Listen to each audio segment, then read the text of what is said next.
감히 어른한테 말대꾸를 하다니. 짝! 웨딩홀에 울려 퍼진 귀가 먹먹할 정도의 큰 소리.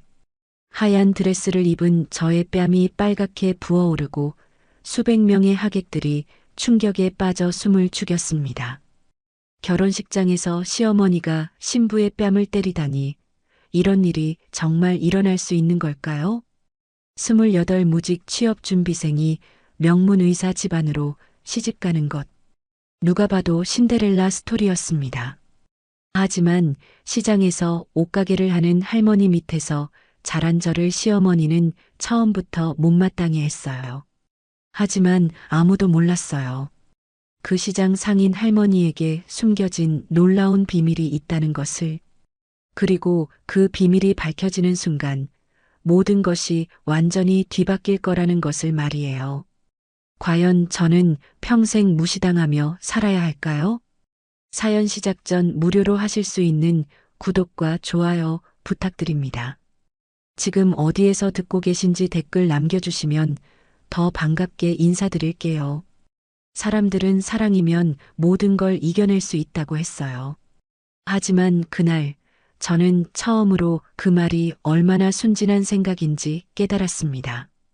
28이 되도록 변변한 직장 하나 없는 제가 외과 의사와 결혼한다는 건 누가 봐도 행운이었어요.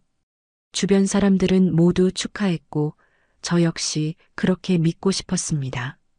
하지만 예비 시어머니를 처음 만난 그날부터 뭔가 잘못되어 가고 있다는 걸 느꼈어요.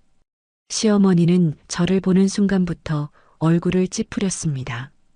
인사도 제대로 받지 않으시더니 제 옷차림부터 가방, 신발까지 위아래로 훑어보시는 시선이 차갑기만 했어요.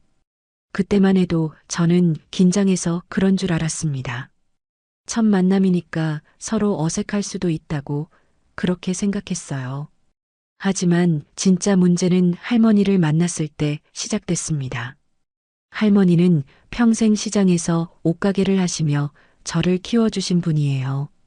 부모님을 어릴 때 잃고 갈 곳 없던 저를 받아주시고 당신 등골이 휘어지도록 일하시며 대학까지 보내주셨습니다. 비록 학벌도 배경도 없으시지만 저에게는 세상에서 가장 소중한 분이었어요. 그런 할머니를 시어머니는 처음부터 무시하셨습니다. 예비 사돈 상견례 자리에서도 할머니가 정성스럽게 준비해 오신 선물을 받으면서도 고개 한번 제대로 숙이지 않으셨어요. 오히려 귀찮다는 듯 한쪽에 던져두시더니 나중에는 아예 쳐다보지도 않으셨습니다. 할머니는 그래도 웃으시며 괜찮다고 하셨지만 저는 가슴이 답답해서 견딜 수가 없었어요. 더 견디기 힘든 건 시어머니가 저와 할머니에 대해 뒤에서 하시는 말들이었습니다. 어느 날 우연히 화장실에서 들었어요. 시어머니가 친구분들과 통화하시는 소리였습니다. 시장에서 장사하는 할머니 밑에서 자란 무직 며느리라고 자신이 얼마나 속상한지 하소연하고 계셨어요. 우리 집안 체면이 말이 아니라고 친구들 앞에서 어떻게 얼굴을 들고 다니겠냐고 하셨습니다. 그 말을 듣는 순간 가슴이 무너지는 것 같았어요. 저는 지금까지 도연 씨를 진심으로 사랑한다고 생각했고 그 마음이면 충분하다고 믿었는데 그게 아니었나 봅니다. 사랑보다 중요한 게 신분이고 배경이라면 저는 처음부터 자격이 없는 사람이었던 거예요. 할머니에게는 차마 이런 얘기를 할 수 없었습니다. 평생 저 하나 잘 되기를 바라시며 온갖 고생을 다 하신 분인데 제 결혼 때문에 무시당하고 계시다는 걸 어떻게 말씀드릴 수 있겠어요. 그래서 그냥 혼자 참았습니다. 결혼 준비를 하면서도 계속 그런 시선들을 견뎌야 했어요. 웨딩드레스를 고를 때도 마찬가지였습니다. 시어머니는 제가 고른 드레스마다 못마땅해 하셨어요. 너무 화려하다고, 너무 수수하다고, 뭘 입어도 마음에 들어하지 않으셨습니다. 급기야는 직접 드레스를 골라주시겠다고 하시면서 백화점 직원에게까지 제 집안 사정을 다 털어놓으셨어요. 신부 집에서 드레스값 낼 형편이 안 된다고 자신들이 다 부담하니까 적당한 걸로 추천해달라고 하셨습니다. 그 자리에 있던 직원분들이 저를 바라보는 시선이 어떤지 아세요? 동정 반, 무시 반이었어요. 저는 그 자리에서 땅에 구멍이라도 뚫려서 들어가고 싶었습니다. 하지만 가장 힘든 건 도연 씨의 태도였어요. 도연 씨는 좋은 사람이에요. 정말 저를 아끼고 사랑해 주시는 것도 진심이라고 생각합니다. 하지만 어머니 앞에서만큼은 완전히 다른 사람이 되셨어요. 시어머니가 저와 할머니를 무시해도 뒤에서 흉을 봐도 그냥 모른 척 하셨습니다. 심지어 저보고 이해해 달라고까지 하셨어요. 어머니가 원래 그런 분이시니까 조금만 참아달라고 결혼하고 나면 달라지실 거라고 하셨습니다. 하지만 저는 알 수 있었어요. 도연 씨도 속으로는 저희 집안이 부끄럽다고 생각하고 계신다는 거요. 사랑한다고 하시면서도 정작 중요한 순간에는 어머니 편을 드시는 걸 보면서 확신했습니다. 결혼식을 한 달 앞두고는 더 심해졌어요. 하객 명단을 정리하면서 시어머니가 할머니 쪽 하객 수를 계속 줄이려고 하셨거든요. 시장 사람들이 와서 분위기를 해칠까봐 걱정된다고 최소한의 인원만 초대하자고 하셨습니다. 그때 할머니가 조용히 말씀하셨어요. 가은아, 괜찮다. 할머니는 너만 행복하면 돼. 그 말씀을 들으면서 저는 눈물이 났어요. 평생 저를 위해 모든 걸 희생하신 할머니가 또다시 당신을 낮추면서까지 제 행복을 위해 참으시려는 모습이 너무 안쓰러웠습니다. 하지만 그때는 달리 방법이 없었어요. 결혼을 포기할 수도 없고 그렇다고 어떻게 할 수도 없는 상황이었거든요. 그런데 며칠 후 할머니가 이상한 말씀을 하셨어요. 가은아, 사람의 가치는 결국 드러나게 돼. 지금은 힘들어도 조금만 기다려봐. 무슨 뜻인지 물어봤지만 할머니는 그냥 웃으시기만 하셨어요. 하지만 그 미소가 왠지 평소와 달랐습니다. 뭔가 깊은 생각을 하고 계시는 것 같았고 마치 무슨 비밀을 간직하고 계신 것 같았어요. 그때부터 할머니의 행동도 조금씩 달라지기 시작했습니다. 평소에는 시어머니가 무시해도 그냥 넘어가시던 분이 가끔씩 의미심장한 표정을 지으시며 지켜보고 계셨어요. 마치 뭔가를 준비하고 계시는 것 같았습니다. 결혼식 일주일 전 마지막으로 양가 어른들이 만나는 자리가 있었어요. 그 자리에서도 시어머니는 여전했습니다. 할머니가 정성스럽게 준비해 오신 음식도 거들떠보지 않으시고 대화할 때도 할머니는 아예 빼놓고 도연 씨 아버지하고만 얘기하셨어요. 할머니는 그런 대우를 받으면서도 끝까지 품위를 잃지 않으셨습니다. 오히려 더 정중하게 인사하시고 더 따뜻하게 웃으셨어요. 하지만 저는 알 수 있었어요. 할머니의 그 미소 뒤에 얼마나 큰 상처가 숨어 있는지를요. 그날 집에 돌아와서 할머니가 혼자 앉아 계시는 모습을 봤을 때 저는 정말 미안했어요. 제가 잘못 선택한 결혼 때문에 평생 저를 지켜주신 할머니가 이런 수모를 당하고 계시다는 게 너무 죄송했습니다. 하지만 할머니는 제 걱정을 덜어주시려고 또 웃으셨어요. 가은아, 할머니는 괜찮으니까 너무 신경 쓰지 마. 결혼식 날까지 일주일밖에 안 남았잖아. 이제 거의 다 왔어. 그때 할머니 목소리에 묘한 확신이 느껴졌어요. 마치 뭔가 계획이 있으신 것처럼 모든 게 곧 해결될 거라고 믿고 계시는 것처럼 들렸습니다. 결혼식을 사흘 앞두고 저는 마지막으로 도연 씨와 진지한 대화를 나눴어요. 어머니가 저희 가족을 무시하는 것에 대해서 그리고 앞으로 결혼 생활을 어떻게 해나갈 건지에 대해서 말했습니다. 도연 씨는 여전히 같은 대답을 하셨어요. 시간이 지나면 어머니도 마음을 여실 거라고 조금만 더 참아달라고 하셨습니다. 하지만 그 말을 들으면서 저는 확신했어요. 결혼한다고 해서 달라질 건 아무것도 없을 거라는 거요. 그렇게 결혼식 전날이 되었습니다. 할머니는 그날 유독 일찍 나가셨다가 늦게 들어오셨어요. 어디 다녀오셨냐고 물어봤더니 그냥 시장 정리하고 왔다고 하셨습니다. 하지만 평소와 뭔가 달랐어요. 마치 중요한 일을 마치고 오신 것 같은 표정이셨거든요. 그날 밤 잠들기 전에 할머니가 제 손을 잡고 말씀하셨어요. 가은아, 내일은 내가 주인공인 날이야. 그 누구도 너를 무시하게 두지 않을 거야. 그 말씀이 무슨 뜻인지는 모르겠지만 할머니의 목소리에는 평소에 없던 단호함이 있었어요. 마치 뭔가 큰 결심을 하신 것 같았습니다. 이제 내일이면 결혼식이에요. 설레기보다는 불안한 마음이 더 큽니다. 과연 제가 이 결혼을 제대로 해낼 수 있을까요? 앞으로도 계속 이런 무시와 차별을 견뎌내며 살아야 하는 걸까요? 하지만 할머니의 그 마지막 말씀이 자꾸 머릿속에 맴돌았습니다. 분명 뭔가 의미가 있는 말씀이었을 거예요. 할머니는 평생 저를 지켜주셨으니까 이번에도 분명 방법을 찾아주실 거라고 믿고 싶었어요. 그렇게 길고 긴 하루가 지나고 드디어 제 인생에서 가장 중요하다고 생각했던 날이 밝았습니다. 너희 며느리는 직장도 없니? 요즘 시대에 그런 애가 어디 있어? 결혼식을 일주일 앞둔 어느 날 시어머니가 친구분과 나누신 대화를 우연히 들었을 때의 충격을 잊을 수가 없었어요.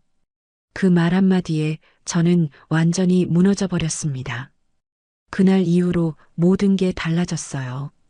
시어머니의 태도는 더욱 노골적으로 변했고 저를 대하는 말투에서도 존중이라는 건 찾아볼 수 없었습니다. 마치 제가 그 집에 얹혀 사는 신세라도 되는 것처럼 대하셨어요. 결혼 준비를 위해 시어머니와 함께 다니는 시간들이 고문이었습니다. 예식장을 정할 때도, 꽃집을 갈 때도, 음식을 시식하러 갈 때도 항상 같은 패턴이었어요.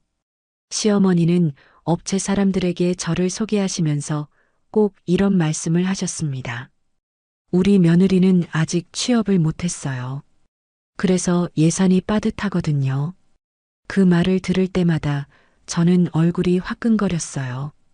업체 직원들이 저를 바라보는 시선이 어떤지 다 알 수 있었거든요. 동정 어린 눈빛이거나 아니면 은근한 무시였습니다. 저는 그럴 때마다 고개를 숙이고 아무 말도 할 수 없었어요. 더 힘든 건 시어머니가 할머니에 대해서도 점점 더 노골적으로 불만을 표현하기 시작하신 거였어요. 할머니가 결혼 준비에 도움이 되려고 이것저것 챙겨주실 때마다 시어머니는 뒤에서 불평하셨습니다. 시장에서 파는 그런 걸로 뭘 어쩌겠다는 건지 모르겠어요.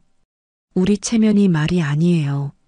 할머니가 정성스럽게 준비해 주신 떡이나 과일들을 받으면서도 시어머니는 항상 이런 식으로 말씀하셨어요. 저는 그런 말을 들을 때마다 가슴이 미어졌습니다. 할머니는 당신이 할 수 있는 최선을 다해 도와주시려는 것뿐인데 그마저도 무시당하는 모습을 보는 게 너무 괴로웠어요. 도연 씨에게 이런 마음을 털어놓으려고 했지만 그분도 점점 변해가고 있었어요. 처음에는 어머니가 좀 까다로우시다고 이해해달라고 하시더니 나중에는 아예 그런 대화 자체를 피하려고 하셨습니다. 어머니 성격을 내가 어떻게 바꾸겠어? 너도 조금 맞춰주면 안 될까? 도연 씨가 이런 말씀을 하실 때 저는 정말 외로웠어요. 제가 사랑하는 사람조차 제 편이 되어주지 않는다는 게 너무 슬펐습니다. 오히려 저에게 참으라고, 이해하라고, 맞춰주라고만 하시는 모습을 보면서 이 결혼이 과연 옳은 선택인지 의심스러워졌어요. 하객 초청장을 돌릴 때는 더욱 심했습니다. 시어머니는 할머니 쪽 하객 명단을 보시면서 노골적으로 불만을 표하셨어요. 시장 상인들이 너무 많다고 의사 집안 결혼식에 어울리지 않는다고 하셨습니다. 이 사람들이 와서 분위기를 망치면 어떡하죠? 우리 하객들이 뭐라고 생각하겠어요? 시어머니의 이런 말을 들으면서 저는 정말 화가 났어요.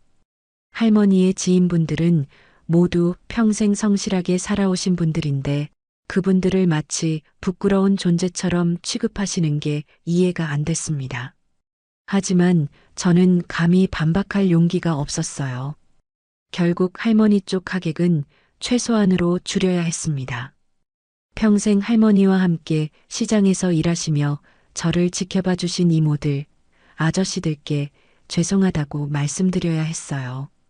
그분들은 모두 이해한다고 하셨지만 저는 그분들 앞에서 고개를 들 수가 없었습니다. 한편으로는 시어머니의 지인분들 사이에서 저에 대한 소문도 퍼지고 있었어요. 병원 사모님들 모임에서 시어머니가 하신 말씀들이 여기저기 전해지고 있다는 걸 알게 됐습니다. 무직인 며느리를 어떻게 받아들였는지 모르겠다고 요즘 젊은 애들은 철이 없다고 하시는 말씀들이 돌고 있었어요.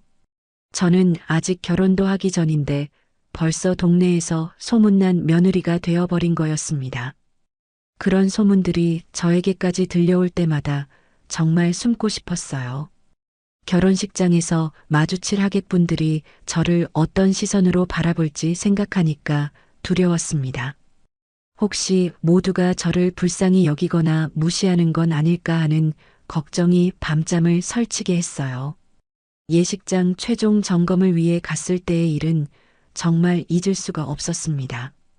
웨딩 플래너가 신부 대기실을 안내해 주면서 시어머니께 이런 질문을 했어요. 신부분께서 직업이 어떻게 되시나요? 혹시 직장 동료분들도 많이 오시는지요? 그때 시어머니가 대답하신 말씀이 지금도 귓가에 생생해요. 아니에요. 우리 며느리는 아직 취업을 못했어요. 그래서 직장 사람들은 없고 그냥 가족들만 올 거예요. 웨딩 플래너는 당황한 표정을 지으면서 아무 말도 하지 못했어요. 저는 그 자리에서 정말 죽고 싶었습니다. 결혼식을 준비하면서 이렇게 창피한 일이 또 있을까 싶었어요. 할머니는 이런 상황들을 다 알고 계셨지만 절대 내색하지 않으셨어요.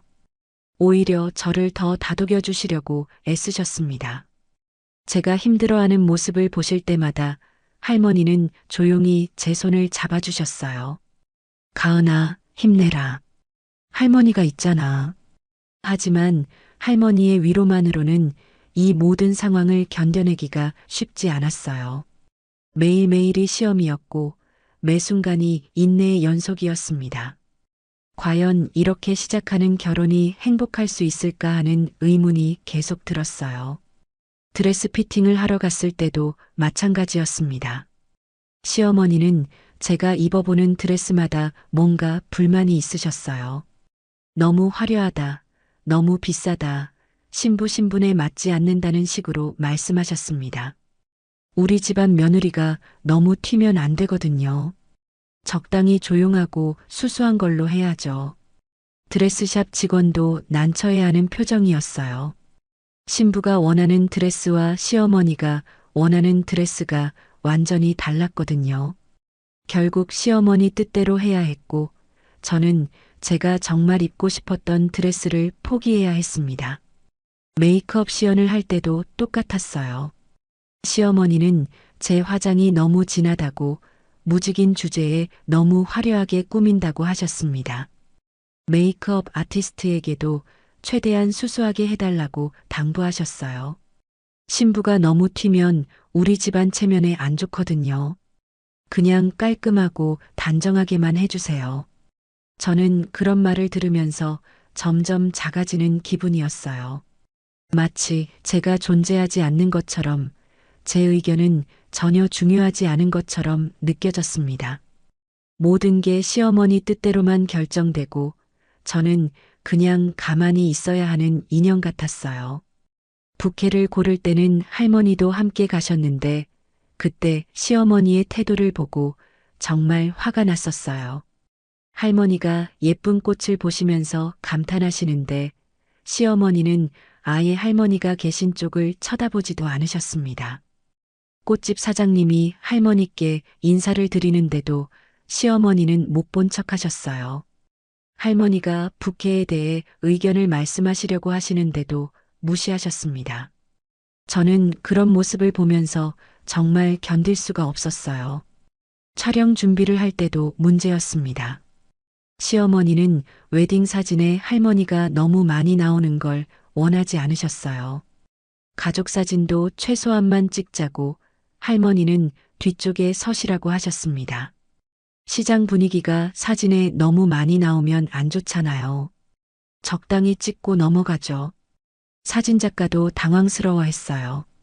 보통은 양가 어른들을 똑같이 대우해서 촬영하는데 이런 요구는 처음이라고 하셨습니다. 저는 그 자리에서 정말 부끄러웠어요. 결혼식을 2주일 앞두고는 시어머니의 친구분들과 함께 식당에 갔는데 그때 들은 대화가 정말 충격적이었어요. 시어머니 친구분들이 저에 대해 품평하시는 소리였습니다. 무직인 며느리를 어떻게 받아들였어요? 요즘 시대에 그런 애들이 어디 있어요? 시장에서 자란 애가 의사 며느리 노릇을 제대로 할 수 있을까요? 그런 말들을 들으면서 저는 정말 그 자리에서 일어나서 나가버리고 싶었어요. 하지만 그럴 수도 없었고 그냥 고개를 숙이고 참아야 했습니다. 시어머니는 그런 대화에 대해 딱히 제지하지도 않으셨어요. 도연 씨한테 이런 일들을 말씀드려도 소용없었어요. 오히려 제가 너무 예민하게 받아들인다고 어머니 친구분들은 원래 그런 분들이라고 하셨습니다. 그냥 한 귀로 듣고 한 귀로 흘려버려. 결혼하고 나면 만날 일도 별로 없을 거야. 하지만 그런 말로 위로가 될까요? 저는 아직 결혼도 하기 전인데 벌써 이런 대우를 받고 있는데 결혼하고 나면 과연 달라질까요? 오히려 더 심해지는 건 아닐까요? 할머니는 이런 제 마음을 다 알고 계시는 것 같았어요. 제가 힘들어할 때마다 조용히 다가와서 말씀하셨습니다. 가은아, 조금만 더 기다려봐. 모든 게 제자리를 찾을 거야. 할머니의 그런 말씀이 위로가 되긴 했지만 동시에 궁금하기도 했어요. 할머니가 무슨 계획이라도 있으신 건지 아니면 그냥 저를 위로하려고 하시는 말씀인지 알 수가 없었습니다. 결혼식이 일주일 앞으로 다가오면서 저는 점점 더 불안해졌어요. 과연 이런 상황에서 결혼식을 제대로 치를 수 있을까? 하객들 앞에서 부끄럽지 않을까? 할머니가 또 무시당하는 건 아닐까 하는 걱정들이 끊이지 않았습니다. 그렇게 하루하루가 지나면서 저는 서서히 깨달았어요. 이 결혼은 처음부터 평등하지 않았다는 걸요. 저와 할머니는 시혜를 받는 입장이고 감사해야 하는 처지라는 게 기정사실이 되어버린 상황이었습니다. 하지만 이미 모든 준비가 다 끝나가고 있었고 이제 와서 되돌릴 수도 없었어요. 그래서 저는 그냥 참고 견뎌내기로 했습니다. 결혼하고 나면 뭔가 달라질 거라는 희망을 갖고 말이에요. 하얀 드레스가 바닥에 끌리는 소리가 이상하게 크게 들렸어요. 마치 무엇인가 끝나가고 있다는 신호처럼요. 결혼식 당일 아침, 저는 거울 속 제 모습을 보면서 이상한 기분이 들었습니다. 분명 제가 꿈꿔왔던 순간이어야 했는데 왜 이렇게 불안하고 두려운 마음만 가득한 걸까요? 하얀 드레스를 입고 있지만 마치 장례식에 가는 것 같은 무거운 마음이었어요. 메이크업을 받으면서도 계속 할머니 생각이 났습니다. 할머니는 새벽부터 일어나셔서 정성스럽게 준비하고 계셨어요. 평생 입어보지 못했던 한복을 새로 맞춰 입으시고 머리도 예쁘게 손질하셨습니다. 그런 할머니를 보면서 오늘만큼은 정말 행복한 하루가 되었으면 좋겠다고 생각했어요. 예식장에 도착했을 때 이미 많은 하객들이 와 계셨습니다. 시어머니 쪽 하객들은 모두 차려입고 오셨는데 할머니 쪽에서 오신 분들과는 확실히 분위기가 달랐어요. 시장에서 일하시는 분들은 소박하지만 정성스럽게 옷을 차려입고 오셨는데 그 모습이 오히려 더 진심으로 느껴졌습니다. 신부 대기실에서 마지막 준비를 하고 있는데 밖에서 소란스러운 소리가 들렸어요. 웨딩 플래너가 급하게 들어와서 작은 문제가 생겼다고 했습니다. 하객 중 한 분이 갑자기 쓰러지셨다는 거였어요. 저는 당황했지만 즉시 상황을 파악하려고 했습니다. 쓰러진 분은 할머니 쪽 지인 중 한 분이셨는데 나이가 많으셔서 갑자기 어지러우셨던 것 같았어요.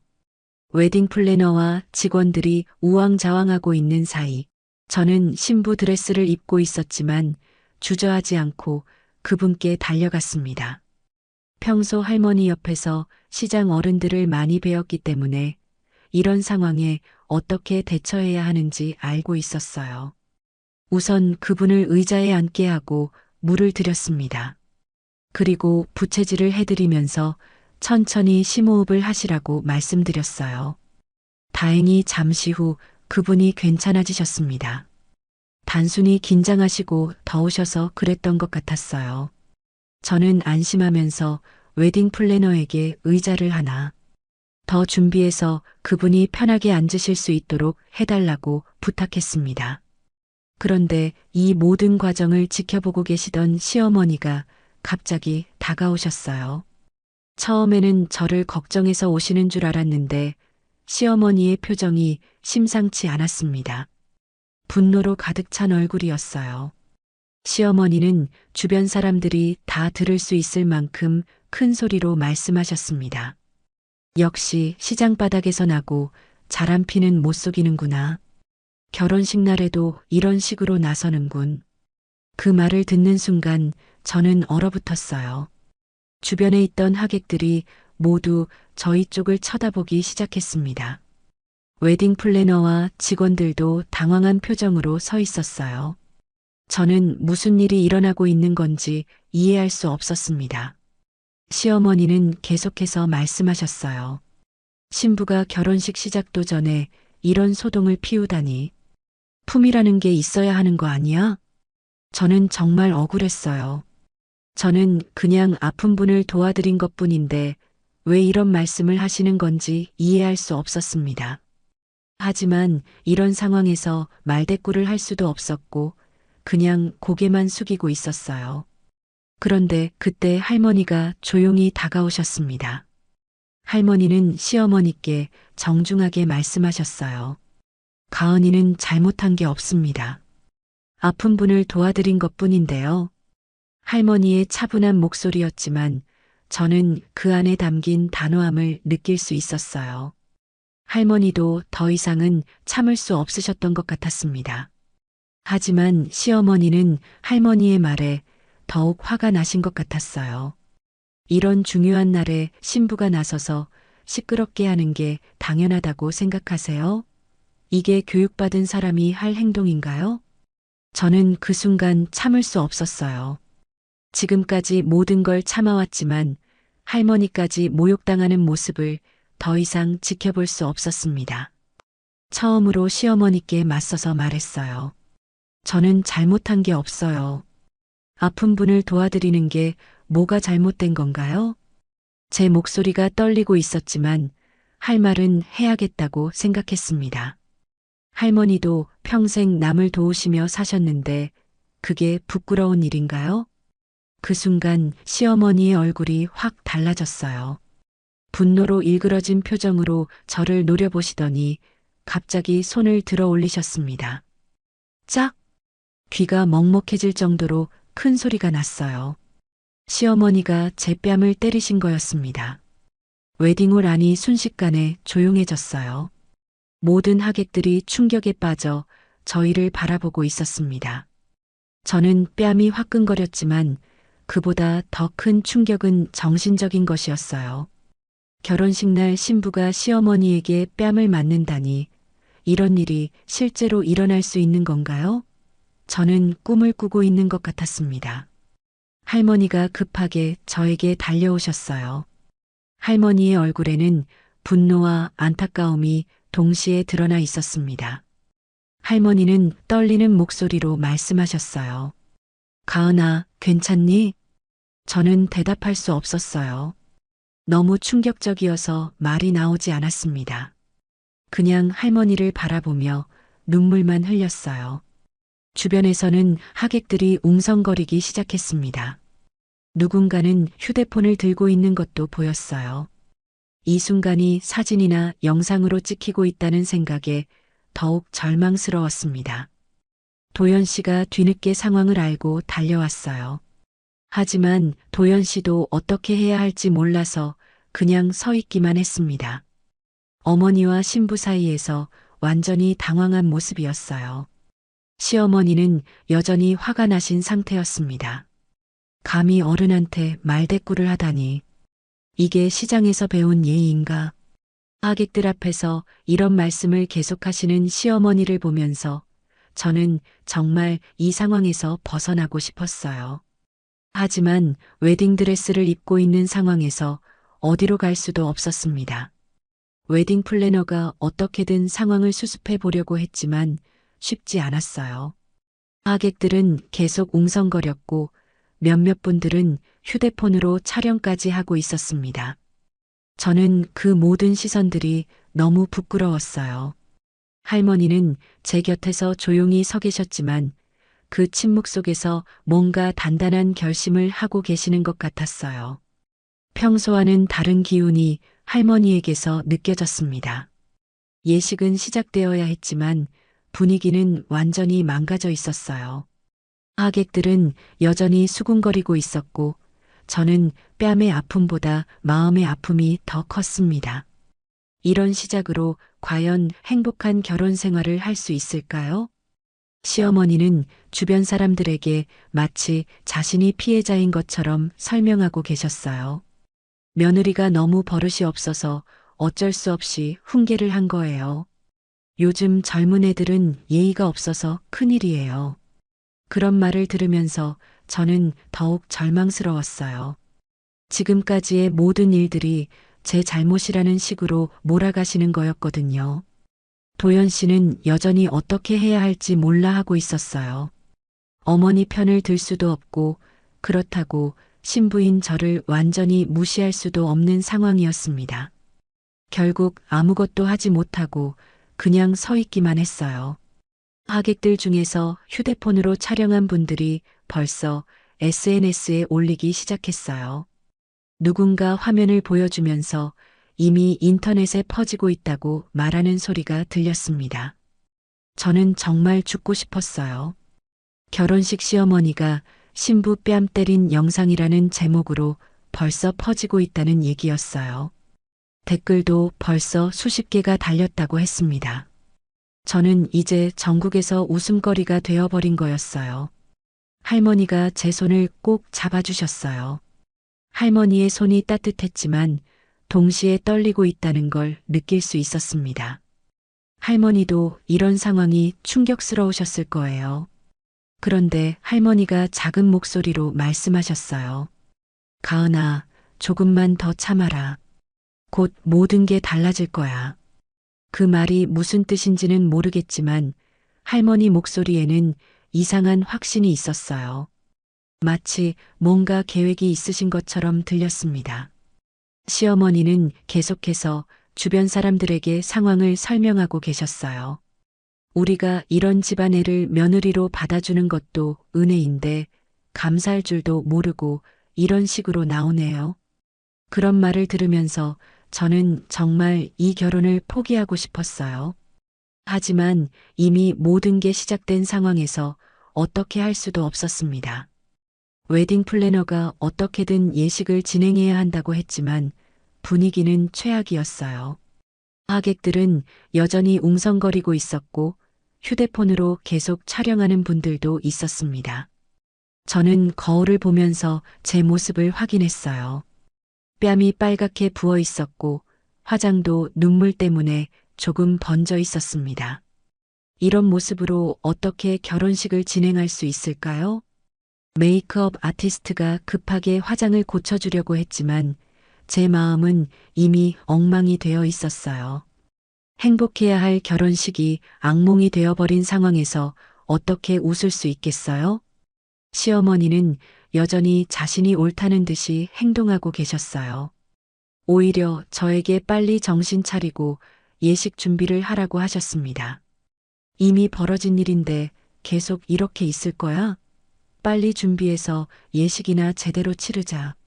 저는 그런 말을 들으면서 정말 화가 났어요.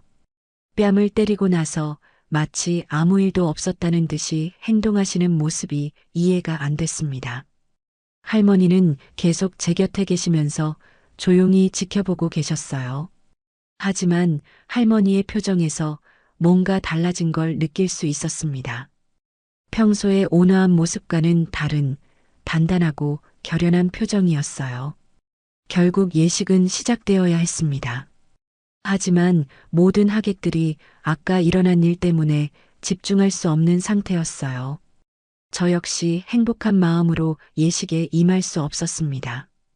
버질로드를 걸어가면서 저는 생각했어요. 과연 이런 시작으로 행복한 결혼 생활을 할 수 있을까요?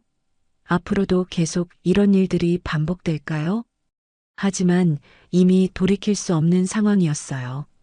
저는 그냥 모든 걸 체념하고 예식을 마쳐야 했습니다. 인터넷에 퍼진 영상들과 함께 제 인생에서 가장 수치스러운 하루가 되어버린 결혼식이었어요. 휴대폰 화면에 떠오른 숫자가 믿어지지 않았어요.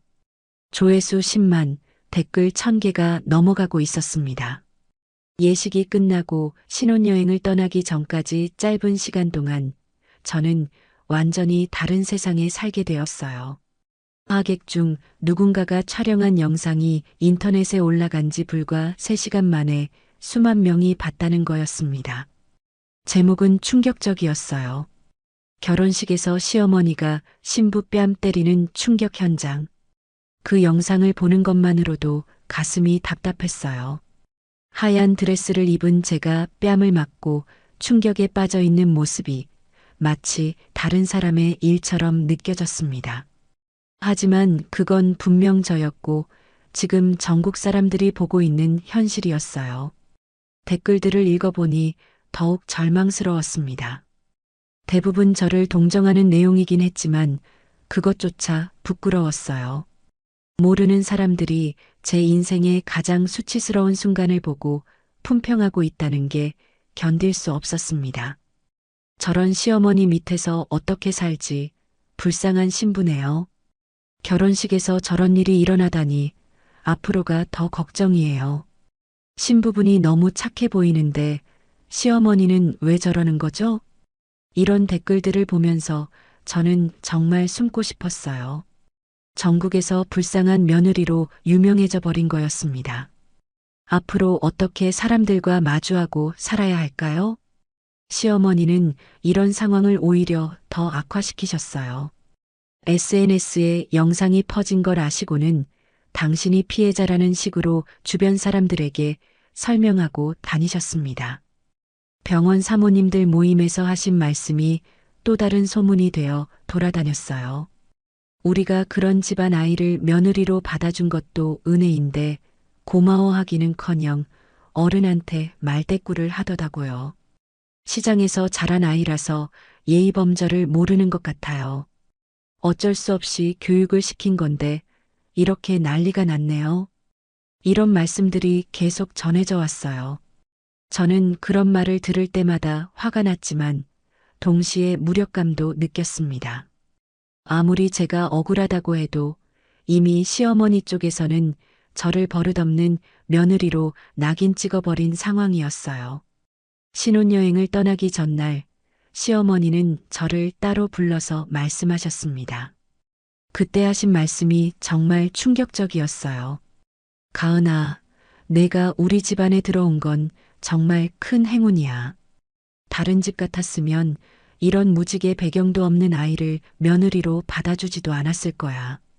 어른이 훈계하는 건 당연한 거고 내가 거기에 맞서는 게 잘못된 거야. 앞으로는 이런 일이 없도록 조심해야 돼. 저는 그 말을 들으면서 정말 기가 막혔어요. 뺨을 때리신 것에 대해서는 전혀 미안해하지 않으시고 오히려 제가 잘못했다고 하시는 거였습니다. 그리고 무직이고 배경 없는 제가 이 집안에 들어온 게 행운이라고 하시니 저는 정말 할 말이 없었어요. 그때 도연 씨는 어떻게 반응했을까요? 저는 남편이 될 사람이 제 편을 들어주기를 바랐습니다. 하지만 도연 씨는 여전히 애매한 태도를 보이셨어요. 어머니도 화가 많이 나셨나 봐. 그냥 이해하자. 시간이 지나면 괜찮아질 거야. 이런 말씀만 하실 뿐 어머니가 잘못하셨다는 말은 한마디도 하지 않으셨어요. 저는 그런 도연 씨를 보면서 더욱 외로웠습니다. 결혼을 했지만 정말 제 편이 되어줄 사람은 아무도 없는 것 같았어요. 할머니는 이 모든 상황을 어떻게 보고 계셨을까요? 제가 뺨을 맞는 장면을 직접 보셨고 그 이후의 모든 일들도 지켜보고 계셨어요. 하지만 할머니는 별다른 말씀을 하지 않으셨습니다.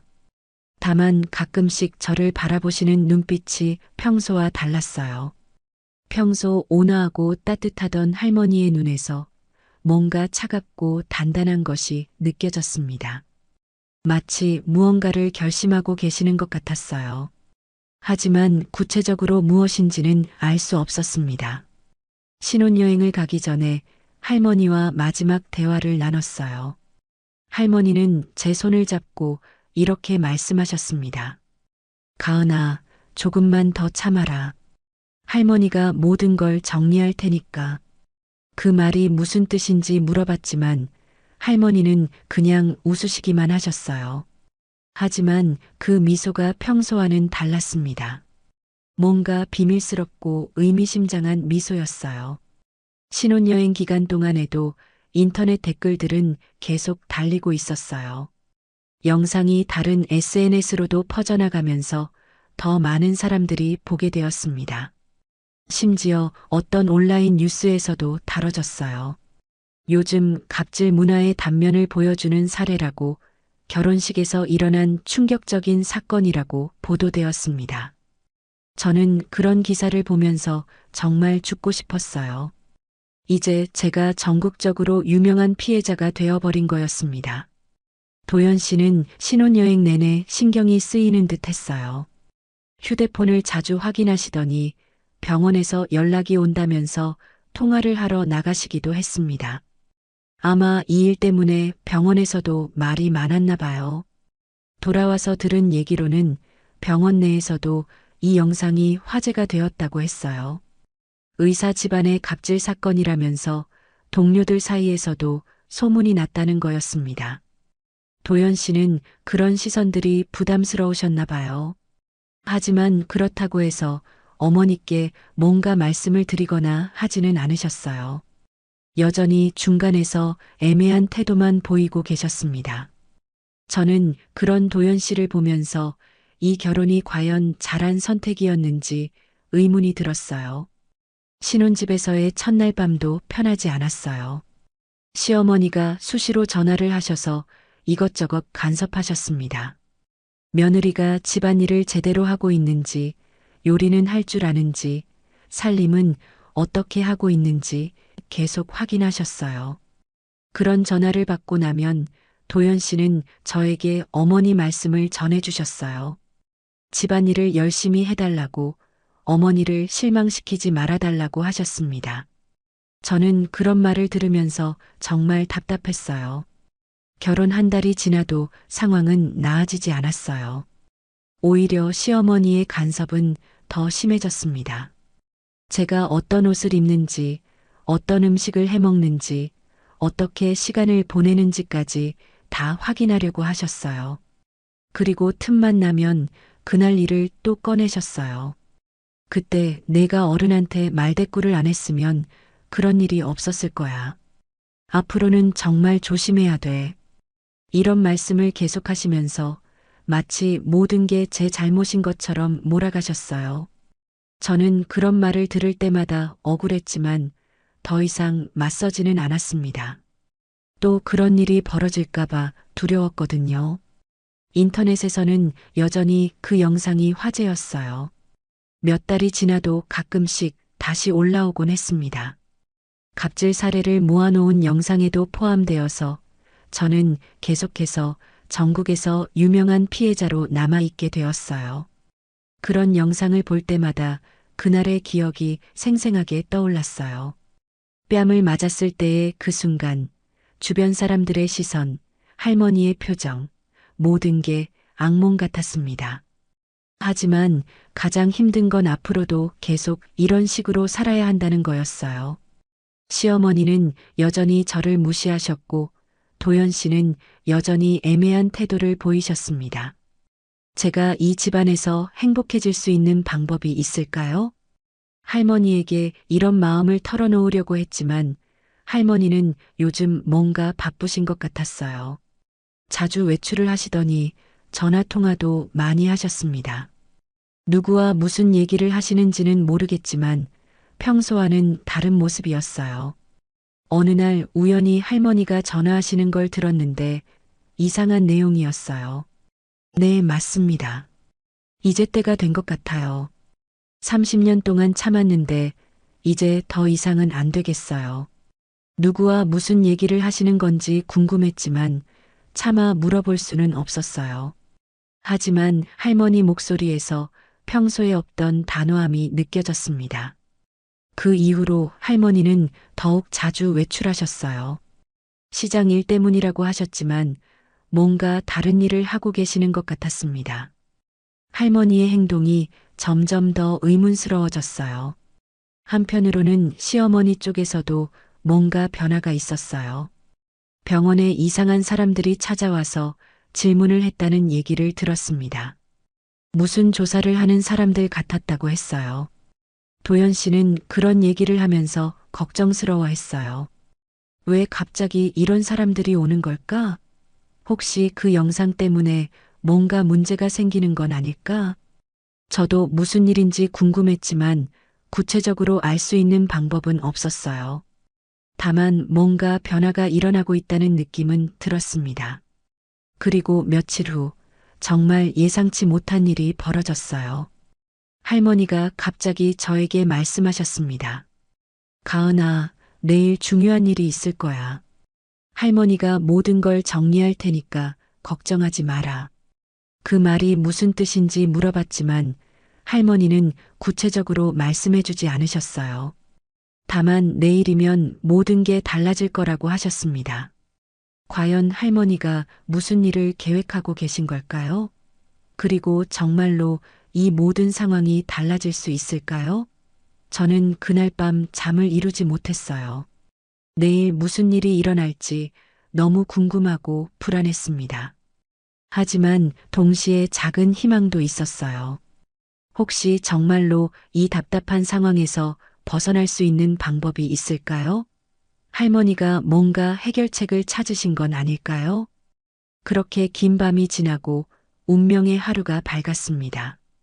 윤정순 여사님, 오늘은 사적인 날이라 뵙기 송구합니다만 내일 기자회견 준비는 끝났습니다. 그 말을 들은 순간 저는 귀를 의심했어요. 할머니를 향해 정중하게 인사하는 정장 차림의 남성들을 보면서 이게 꿈인지 현실인지 분간이 안 됐습니다. 그날은 할머니가 말씀하신 운명의 날이었어요. 아침부터 할머니가 평소와 다르게 단정하게 옷을 차려입으시고 뭔가 중요한 일이 있다는 듯 행동하고 계셨습니다. 저는 그저 할머니가 어디 중요한 곳에 가시는구나 정도로만 생각했어요. 그런데 오후 2시쯤 갑자기 저희 집 앞에 고급 승용차 여러 대가 줄지어 섰어요. 그리고 그 차에서 내린 사람들이 저를 더욱 당황스럽게 했습니다. 모두 정장을 차려입고 뭔가 중요한 기관에서 온 것 같은 분위기였거든요. 가장 앞에 서 계신 분이 할머니께 정중하게 인사를 드렸어요. 그분은 자신을 새빛의료재단 이사장이라고 소개했습니다. 새빛의료재단이라니 그 유명한 의료재단 말인가요? 우리나라에서 가장 큰 의료재단 중 하나인 그곳 말이에요? 저는 정말 이해할 수 없었어요.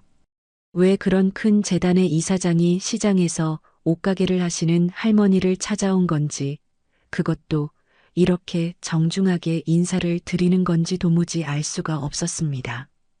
이사장님은 할머니께 내일 있을 기자회견에 대해 말씀드렸어요. 30년 만에 진실을 밝히는 자리라고, 그동안 숨겨졌던 재단 설립의 진짜 역사를 공개할 때가 되었다고 하셨습니다. 할머니는 조용히 고개를 끄덕이시며 대답하셨어요. 그래, 이제 때가 되었구나.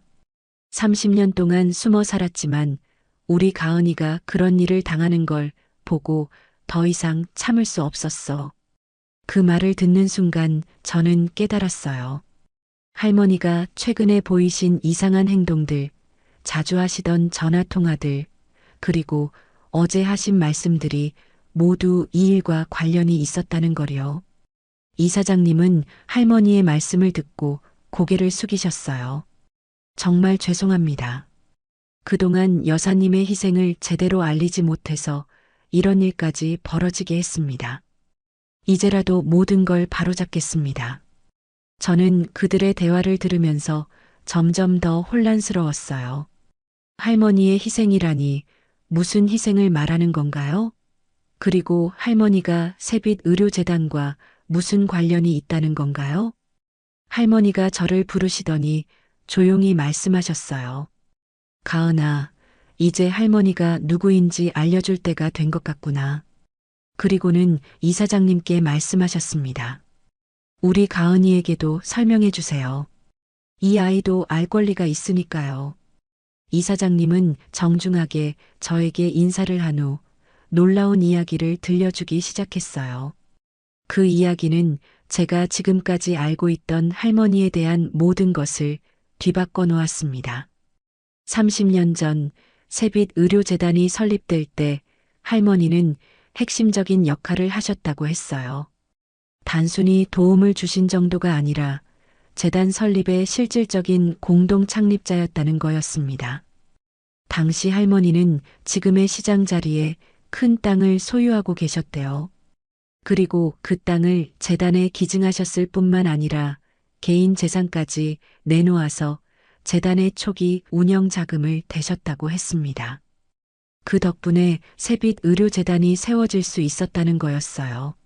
하지만 그 시대는 지금과 달랐습니다. 여성이 큰 사업에 참여한다는 것 자체가 받아들여지지 않는 시대였어요. 더군다나 할머니는 학벌이나 사회적 지위가 높지 않으셨기 때문에 남성 중심의 의료계에서는 더욱 무시당하셨다고 했습니다. 결국 할머니는 재단 설립 과정에서 점점 밀려나게 되었어요. 당신이 기여한 모든 것들이 다른 사람들의 공로로 돌려지고 할머니의 이름은 역사에서 지워져 갔습니다. 마침내 할머니는 아예 재단에서 손을 떼고 조용히 시장으로 돌아오셨다는 거였어요. 이사장님은 이런 말씀을 하셨어요. 사실 지금의 세빛의료재단이 있을 수 있었던 건 모두 여사님 덕분입니다. 하지만 그동안 그 사실이 제대로 알려지지 않았어요. 이제라도 역사를 바로잡고 여사님의 공로를 인정해드려야 합니다. 저는 그 이야기를 들으면서 정말 충격을 받았어요. 평생 시장에서 옷가게를 하시며 저를 키워주신 할머니가 사실은 이 나라에서 가장 큰 의료재단의 창립자 중 한 분이셨다니요. 할머니는 왜 지금까지 이런 사실을 숨기고 계셨을까요? 저는 그 이유를 물어봤어요. 할머니는 쓸쓸한 미소를 지으시며 대답하셨어요. 그때는 여자가 나서서 뭔가 하는 걸 좋게 보지 않던 시대였어. 더군다나 나는 배움도 짧고 집안도 변변하지 않았으니까. 결국 밀려날 수밖에 없었지. 하지만 나는 후회하지 않았어. 그 재단이 많은 사람들을 도울 수 있다면 그걸로 좋겠으니까. 다만 우리 가은이가 그런 대우를 받는 걸 보고는 더 이상 참을 수 없었어. 할머니의 그 말을 듣고 저는 눈물이 났어요. 할머니는 평생 당신의 공로를 인정받지 못하고 살아오셨으면서도 그것보다 제가 당하는 부당한 대우가 더 참을 수 없으셨다는 거였어요. 이사장님은 계속해서 설명해 주셨어요. 최근에 재단 내부에서 역사 정리 작업을 하던 중 할머니의 공로가 제대로 기록되지 않았다는 사실을 발견했다고 했습니다. 그래서 할머니를 찾아뵙고 공식적으로 인정해 드리려고 했는데 마침 할머니께서 먼저 연락을 하셨다는 거였어요. 할머니가 연락하신 이유는 저 때문이었어요. 결혼식에서 일어난 일, 그리고 그 이후에 벌어진 모든 상황들을 보시고 더 이상 참을 수 없으셨던 거였습니다. 할머니는 이렇게 말씀하셨어요. 30년 동안 나는 조용히 살았어. 내가 당하는 무시나 차별은 참을 수 있었지. 하지만 우리 가은이가 그런 대우를 받는 걸 보고는 안 되겠다 싶었어. 사람의 가치는 돈이나 지위로 정해지는 게 아니야. 내가 그걸 증명해 보이겠어. 이사장님은 내일 있을 기자회견에서 모든 것을 공개하겠다고 하셨어요. 30년 전 재단 설립의 진실, 할머니의 공로, 그리고 그동안 숨겨져 있던 모든 사실들을 말이에요. 그리고 앞으로 할머니를 재단의 명예 이사장으로 모시겠다고 했습니다.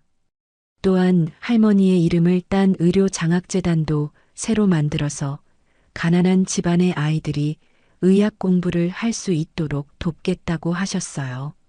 저는 그 모든 이야기를 듣고 나서야 비로소 이해할 수 있었어요. 할머니가 최근에 보이셨던 행동들, 그리고 어제 하신 말씀의 의미를요.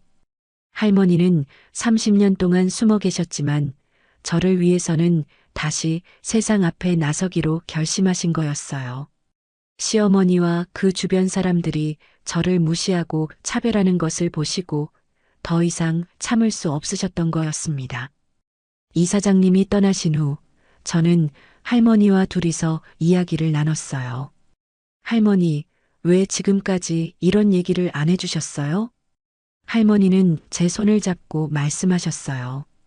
과거 일은 과거 일이야. 중요한 건 현재잖아. 나는 너를 키우면서 행복했어. 그걸로 충분했지. 하지만 내가 그런 대우를 받는 걸 보고는 마음이 아팠어. 내가 예전에 당했던 일들이 너에게까지 이어지는 것 같아서 참을 수 없었어. 저는 할머니의 그런 마음이 너무 고마웠어요. 평생 당신의 공로를 숨기고 조용히 사시던 분이 저를 위해서는 다시 세상 앞에 나서겠다고 결심하셨다니요. 그날 저녁 시어머니한테서 전화가 왔어요. 뭔가 이상한 소문을 들었다는 거였어요. 가은이 할머니가 새빛 의료재단과 관련이 있다는 얘기가 있던데 그게 사실이야? 저는 그 전화를 받고 이제 모든 게 달라질 거라는 걸 실감했어요. 내일 기자회견이 열리면 시어머니도 할머니가 누구인지 알게 될 거였습니다.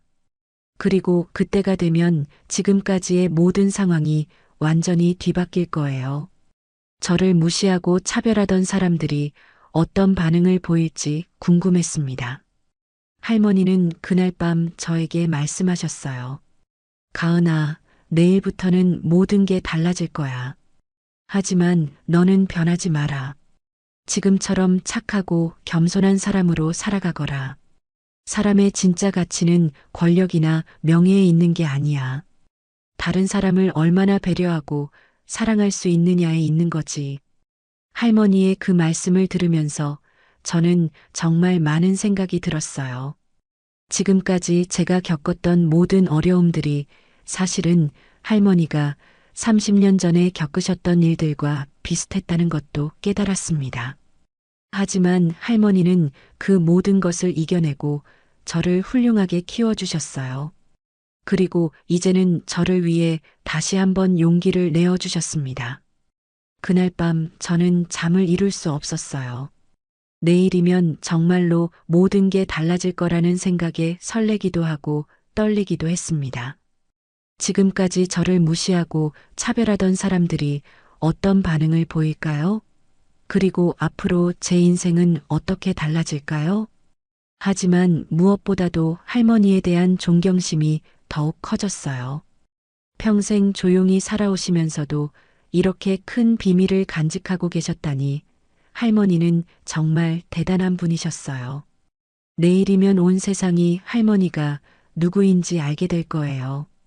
그리고 저 역시 시장 상인의 손녀가 아니라 세빛 의료재단 창립자의 손녀로 새로운 인생을 시작하게 될 거였습니다. 세상이 하루 만에 완전히 뒤바뀔 수 있다는 걸 그날 처음 알았어요. 기자회견이 열린 건 오전 10시였는데 저는 집에서 생중계로 지켜봤습니다. 할머니는 세빛 의료재단 본관 대회의실에서 수십 명의 기자들 앞에 서 계셨어요. 평생 시장에서 소박하게 살아오시던 할머니가 그런 자리에 서 계시는 모습이 정말 믿어지지 않았습니다. 이사장님이 먼저 발언을 시작하셨어요. 30년 전 재단 설립 당시의 진실을 밝히겠다고 그동안 숨겨져 있던 역사를 바로잡을 때가 되었다고 하셨습니다. 그리고 할머니를 세빛 의료재단의 진정한 공동 창립자라고 소개하셨어요. 기자들은 처음에 당황스러워하는 것 같았어요. 시장에서 옷가게를 하시는 할머니가 그 유명한 의료재단의 창립자라니 아무도 예상하지 못했던 일이었거든요. 하지만 이사장님이 구체적인 자료들을 제시하면서 모든 게 명확해졌습니다. 30년 전 재단 설립 당시의 토지 기증 문서, 초기 운영 자금 지원 내역, 그리고 그동안 공개되지 않았던 회의록들까지 모든 증거가 나왔어요. 할머니가 얼마나 큰 역할을 하셨는지, 그리고 왜 그런 공로가 묻혀 있었는지 다 드러났습니다. 할머니도 직접 발언하셨어요. 평소의 온화한 모습과는 달리 그날의 할머니는 정말 당당하고 위엄 있어 보이셨습니다. 30년 동안 저는 조용히 살아왔습니다. 제가 기여한 것들이 인정받지 못해도 괜찮다고 생각했어요. 하지만 최근에 제 손녀가 당한 일들을 보면서 더 이상 침묵할 수 없었습니다. 사람의 가치는 출신이나 직업으로 정해지는 게 아닙니다. 모든 사람은 존중받을 권리가 있어요. 할머니의 그 말씀을 들으면서 저는 눈물이 났어요. 할머니가 저를 위해 30년 동안의 침묵을 깨고 나서주신 거였어요. 기자회견이 끝나자마자 언론이 들썩이기 시작했어요. 각종 뉴스에서 이 소식을 다루기 시작했고 인터넷에도 순식간에 퍼져나갔습니다. 기사 제목들이 정말 자극적이었어요. 시장 상인이 알고 보니 의료재단 창립자 30년 만에 진실 공개. 갑질 시어머니 vs 숨겨진 재단 창립자 손녀. 권력관계 완전 역전. 결혼식 뺨 맞은 신부 알고 보니 의료재단 창립자 손녀였다. 이런 기사들이 실시간으로 쏟아져 나왔어요. 그리고 며칠 전까지만 해도 저를 불쌍한 피해자로 보던 시선들이 완전히 달라지기 시작했습니다. 댓글들도 완전히 바뀌었어요. 역시 출신이 좋은 사람은 뭔가 다르네요. 당당하게 맞선 이유가 있었구나. 시어머니가 얼마나 부끄러우실까? 자기가 무시하던 사람이 실제로는 훨씬 대단한 분이었다니. 이제 갑을 관계가 완전히 뒤바뀌었네요. 앞으로 어떻게 될지 궁금해요. 이런 반응들을 보면서 저는 복잡한 기분이었어요.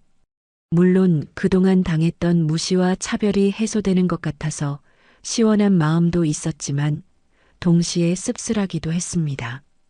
결국 사람들은 배경과 지위로 사람을 판단하는구나 하는 생각이 들었거든요. 오후가 되자 정말 예상치 못한 일들이 연달아 벌어졌어요. 먼저 세빛 의료재단에서 공식 발표를 했습니다. 도연 씨 아버지 병원과의 모든 협력 관계를 중단한다는 내용이었어요. 연구 지원 중단, 장비 지원 중단, 그리고 공동 프로젝트까지 모든 것이 취소되었습니다. 더 나아가 다른 협력 병원들에게도 이런 상황을 알리겠다고 했어요. 사실상 의료계에서 고립시키겠다는 의미였습니다. 도연 씨가 급하게 병원에서 전화를 했어요. 병원이 완전히 난리가 났다고, 재단의 지원이 끊기면 병원 운영이 어려워진다고 했습니다. 연구비도 문제고 최신 장비 도입도 불가능해진다고 했어요. 더 큰 문제는 다른 투자자들과 협력기관들까지 등을 돌리기 시작했다는 거였어요. 이 소식이 알려지자 병원의 신뢰도가 급격히 떨어진 거였습니다. 환자들까지 예약을 취소하기 시작했다고 했어요. 시어머니는 처음에는 이 모든 상황을 받아들이지 못하시는 것 같았어요.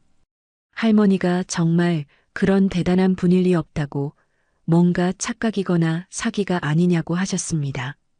하지만 뉴스와 신문에 계속 나오는 구체적인 증거들을 보시고는 점점 현실을 받아들이실 수밖에 없었어요.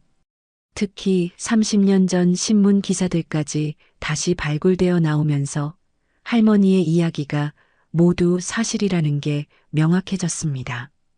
그때부터 시어머니의 태도가 급변하기 시작했어요.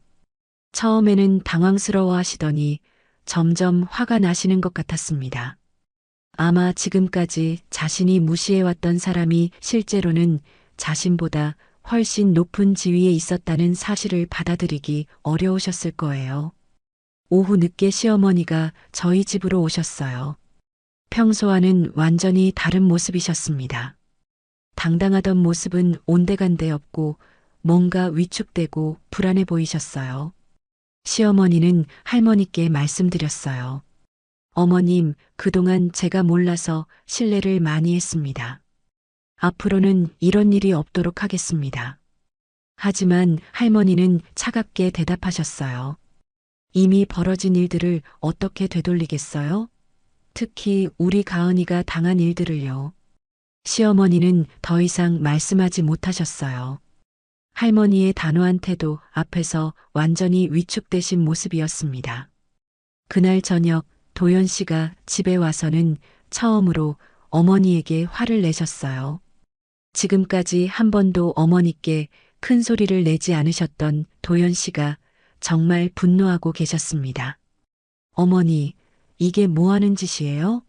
가은이 할머니가 누구신지도 모르고 그렇게 무시하셨던 거예요? 병원은 이제 어떻게 되는 거예요? 재단 지원이 끊기면 우리가 어떻게 버텨요? 도연 씨의 그런 모습을 보는 건 처음이었어요. 평소에는 항상 어머니 눈치를 보시던 분이 이렇게 화를 내시다니 상황이 정말 심각하다는 걸 실감할 수 있었습니다. 시어머니는 도연 씨에게 변명하려고 하셨어요. 내가 어떻게 알았겠어? 시장에서 장사하는 사람이 그런 대단한 분일 줄 누가 생각했겠어? 하지만 도연 씨는 받아들이지 않으셨어요. 그게 문제예요. 사람을 겉모습으로만 판단하니까 이런 일이 벌어지는 거잖아요. 가은이한테 그렇게 했던 건 어떻게 변명할 거예요? 그 말을 들으면서 저는 조금 놀랐어요. 도연 씨가 처음으로 제 편을 들어주고 계시는 거였어요. 지금까지 어머니와 저 사이에서 애매한 태도만 보이시던 분이 이렇게 명확하게 제 편을 드시다니요. 하지만 동시에 씁쓸한 마음도 들었어요. 결국 할머니의 진짜 신분이 밝혀진 후에야 저를 제대로 대해주시는 거니까요.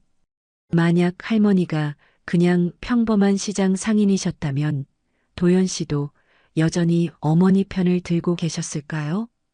그날 밤 인터넷을 보니 정말 난리가 나 있었어요. 할머니와 저에 대한 기사들이 계속 올라오고 있었고 시어머니를 비판하는 댓글들이 쏟아지고 있었습니다. 갑질하던 시어머니, 지금 어떤 기분일까? 사람을 무시하면 안 되는 이유를 제대로 보여주는 사례네요. 이제 누가 누구한테 고개 숙여야 하는지 바뀌었네요. 이런 댓글들을 보면서 저는 통쾌한 마음과 동시에 복잡한 감정을 느꼈어요. 그동안의 억울함이 풀리는 것 같기도 하고 동시에 이 모든 상황이 너무 급작스럽게 변해서 어리둥절하기도 했습니다. 며칠 후에는 더 놀라운 일이 벌어졌어요. 다른 병원들과 의료기관들에서도 도연 씨 아버지 병원과의 관계를 재검토하겠다고 나선 거였어요. 세빛 의료재단의 영향력이 얼마나 큰지 실감할 수 있었습니다. 또한 언론에서도 이 사건을 계속 주목하고 있었어요. 갑질 문화와 계층 차별에 대한 사회적 이슈로 다뤄지기 시작했습니다. 할머니는 이제 숨겨진 영웅으로, 저는 부당한 차별을 당한 피해자에서 당당한 생존자로 이미지가 바뀌어 있었어요. 시어머니는 점점 더 위축되어 가셨어요. 주변 사람들의 시선도 완전히 달라졌고 병원 사모님들 모임에서도 더 이상 예전처럼 당당하게 행동하실 수 없게 되었습니다. 한편으로는 할머니께 사과하고 용서를 구하려고 하셨지만 할머니는 쉽게 받아주지 않으셨어요. 30년 동안 숨어 살다가 손녀를 위해 나서신 할머니의 마음이 얼마나 단단한지 알 수 있었습니다. 도연 씨와 저의 관계도 조금씩 달라지기 시작했어요. 도연 씨는 그동안 자신이 저를 제대로 보호해주지 못했다는 걸 후회하고 계시는 것 같았습니다. 가은아, 정말 미안해. 내가 어머니한테 제대로 말씀드렸어야 했는데, 이제라도 우리 제대로 시작해보자. 어머니 눈치 보지 말고 우리 방식대로 살아가자. 도연 씨의 이런 말을 들으면서 저는 조금 안도했어요. 하지만 동시에 의문도 들었습니다. 과연 이런 변화가 진심일까요? 아니면 상황이 바뀌었기 때문에 어쩔 수 없이 하시는 말씀일까요? 그날 밤 할머니와 대화를 나눴어요. 할머니는 이 모든 상황에 대해 어떻게 생각하고 계시는지 궁금했습니다. 할머니는 조용히 말씀하셨어요. 가은아, 이제 시작이야. 진짜 중요한 건 앞으로 어떻게 사는 거지. 권력이나 지위가 바뀐다고 해서 사람의 본질까지 바뀌는 건 아니거든. 할머니의 그 말씀이 정말 와닿았어요.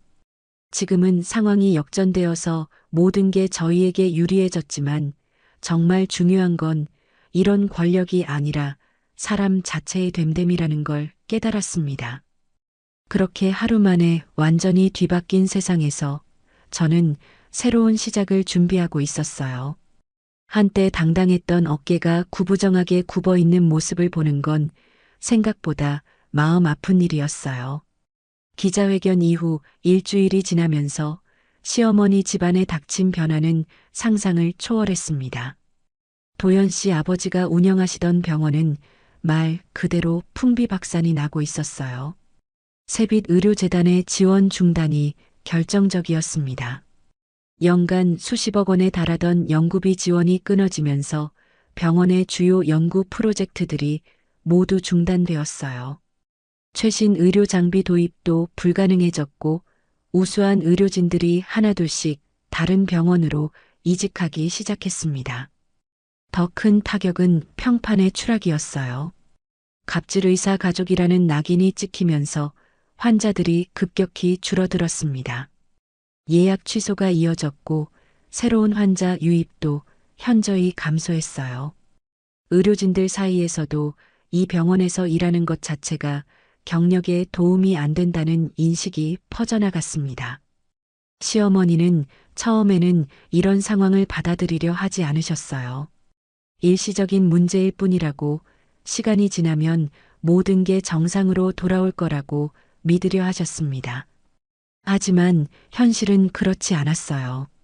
병원 경영진 회의에서는 매일 적자 보고가 나왔고 은행에서는 대출 연장을 거부했습니다. 협력 업체들도 하나둘씩 계약을 해지하기 시작했어요. 의료계에서 세빛 의료재단의 영향력이 얼마나 큰지 뼈저리게 느낄 수 있었습니다. 시어머니의 사교 생활도 완전히 달라졌어요. 그동안 함께 어울리던 병원 사모님들이 점점 거리를 두기 시작했습니다. 모임에 참석해도 예전처럼 중심이 되지 못하고 오히려 시선을 피하게 되었어요. 특히 힘들었던 건 언론의 지속적인 관심이었습니다. 처음에는 할머니의 영웅적인 이야기에 초점이 맞춰졌지만 점차 시어머니의 갑질 행태에 대한 비판으로 방향이 바뀌어 갔어요. 각종 온라인 커뮤니티에서는 시어머니를 비판하는 글들이 계속 올라왔습니다. 갑질 사례의 대표적인 인물로 언급되었고 심지어 패러디나 밈으로까지 만들어져서 조롱받았어요. 결혼식에서 신부 뺨 때린 시어머니의 최후라는 제목의 기사들이 연일 쏟아졌습니다. 병원 경영위기 소식과 함께 시어머니의 몰락을 자세히 다룬 기사들이었어요. 도연 씨는 이런 상황에서 정말 힘들어 하셨어요. 병원에서는 동료들의 시선이 부담스럽고 집에서는 어머니와 아내 사이에서 갈등하는 상황이 계속되었습니다. 어머니는 여전히 자신의 잘못을 완전히 인정하지 않으시려 했어요. 내가 뭘 그렇게 잘못했다고 이런 일까지 벌어지는 거야? 좀 과하게 나온 것뿐인데 이렇게까지 될 일은 아니잖아. 하지만 현실은 냉혹했습니다. 병원 운영이 어려워지면서 직원들을 해고해야 하는 상황까지 왔어요. 수십 년간 함께 일해온 간호사들과 직원들이 하나둘씩 떠나는 모습을 보면서 시어머니도 점차 상황의 심각성을 깨닫기 시작하셨습니다. 한 달 후 급기야 병원 폐쇄 위기까지 거론되기 시작했어요. 재정 상태가 악화일로를 걸으면서 더 이상 버틸 수 없는 지경에 이른 거였습니다. 그제서야 시어머니는 진짜 절망에 빠지셨어요. 평생 자랑스러워하던 병원이 문을 닫을 위기에 처하고 사회적으로도 완전히 고립된 상황이 되었습니다. 시어머니의 변화는 그때부터 시작되었어요. 처음에는 분노와 부정의 단계였다면 이제는 절망과 체념의 단계로 접어든 것 같았습니다. 며칠 동안 거의 말씀을 하지 않으시고 식사도 제대로 하지 않으셨어요. 평소 그렇게 신경 쓰시던 외모 관리도 소홀해지셨습니다. 한때 당당하고 우아했던 모습은 온데간데 없고 초라하고 위축된 모습만 남아 있었어요. 도연 씨는 그런 어머니를 보면서 마음이 아파하셨지만 동시에 이 모든 일의 원인이 어머니에게 있다는 것도 알고 계셨어요. 그러던 어느 날 시어머니가 갑자기 저에게 말씀하셨어요. 가은아, 할머님께 한 번 더 사과드리고 싶어. 나랑 같이 가줄 수 있겠니? 저는 그 말을 듣고 놀랐어요. 그동안 완강하게 자존심을 세우시던 분이 직접 사과하러 가겠다고 하시다니요. 하지만 할머니는 쉽게 만나주지 않으셨어요. 시어머니가 몇 번 연락을 해도 바쁘다는 이유로 거절하셨습니다. 할머니도 아직은 화가 많이 나 계신 것 같았어요. 그러다가 시어머니가 급기야 세빛의료재단 본사 앞에서 할머니를 기다리기 시작했어요. 재단에서 회의가 있는 날, 이른 아침부터 본사 앞에 서서 할머니를 기다리신 거였습니다. 저도 그날 시어머니와 함께 갔어요. 세빛의료재단 본사는 정말 웅장하고 화려한 건물이었습니다.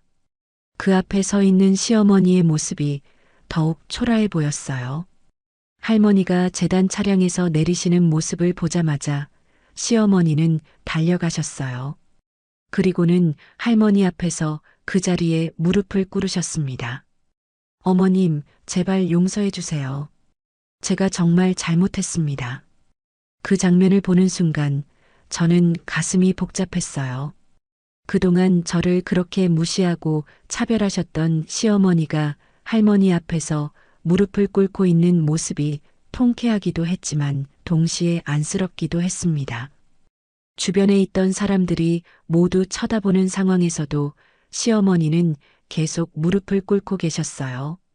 평생 남에게 고개를 숙여본 적 없으실 것 같던 분이 이렇게까지 하시는 모습을 보니 정말 절망적인 상황이라는 걸 알 수 있었습니다. 할머니는 시어머니를 내려다보시며 차가운 목소리로 말씀하셨어요. 지금 와서 사과한다고 해서 이미 벌어진 일들이 없어지나요? 우리 가은이가 당한 수모가 사라지나요? 시어머니는 계속 머리를 숙이며 대답하셨어요. 정말 죄송합니다. 제가 무지해서 그런 일을 저질렀습니다. 앞으로 다시는 이런 일이 없도록 하겠습니다. 하지만 할머니는 쉽게 용서해주지 않으셨어요. 사과는 쉽죠. 하지만 진정한 반성은 시간이 필요한 법이에요. 말로만 하는 사과가 아니라 행동으로 보여주세요. 할머니는 시어머니에게 조건을 제시하셨어요. 5년 동안 의료 봉사 활동을 하세요. 가난한 환자들을 직접 돌보고 그들의 아픔을 함께 나누세요. 그렇게 해서 진짜로 사람의 소중함을 깨달으시면 그때 다시 이야기해 봅시다. 시어머니는 그 조건을 들고 고개를 끄덕이셨어요. 네, 어머님 말씀대로 하겠습니다. 5년이든 10년이든 성심껏 봉사하겠습니다. 할머니는 재단 이사장에게 말씀하셨어요. 이분을 저희 재단의 봉사 프로그램에 참여시켜 주세요. 단, 특별 대우는 없이 다른 봉사자들과 똑같이 대해 주시고요. 이사장님은 할머니의 말씀을 따르겠다고 하셨습니다. 그렇게 시어머니의 5년간 봉사활동이 결정되었어요. 그날 이후 시어머니의 인생은 완전히 달라졌습니다. 세빛 의료재단에서 운영하는 무료진료소에서 환자 보호자들을 돌보는 일을 시작하게 되었어요. 처음에는 정말 힘들어 하셨습니다. 평생 남의 시중을 받으며 살아오셨던 분이 이제는 남을 돌봐야 하는 입장이 된 거였으니까요. 하지만 할머니는 냉정하셨어요. 이제야 진짜 공부가 시작되는 거예요. 사람이 얼마나 소중한 존재인지, 그리고 다른 사람의 아픔이 얼마나 큰지 직접 느껴보세요. 저는 이런 상황을 지켜보면서 할머니의 지혜로움을 다시 한번 느꼈어요. 단순히 복수를 하거나 시어머니를 벌주는 게 아니라 진정한 깨달음을 얻을 수 있는 기회를 주신 거였습니다. 도연 씨도 이런 할머니의 처사에 감탄하셨어요. 할머님께서 정말 대인다우시네요. 다른 사람이었다면 그냥 복수만 하고 끝났을 텐데 이렇게 성장할 기회까지 주시다니요. 시어머니의 첫 번째 봉사활동 날을 지켜봤어요. 말기암 환자의 가족들이 머무는 보호자 숙소에서 청소와 식사 준비를 도와드리는 일이었습니다. 처음에는 서툴고 어색해 하셨지만 점차 환자 가족들의 아픔을 직접 보면서 뭔가 느끼고 계시는 것 같았어요.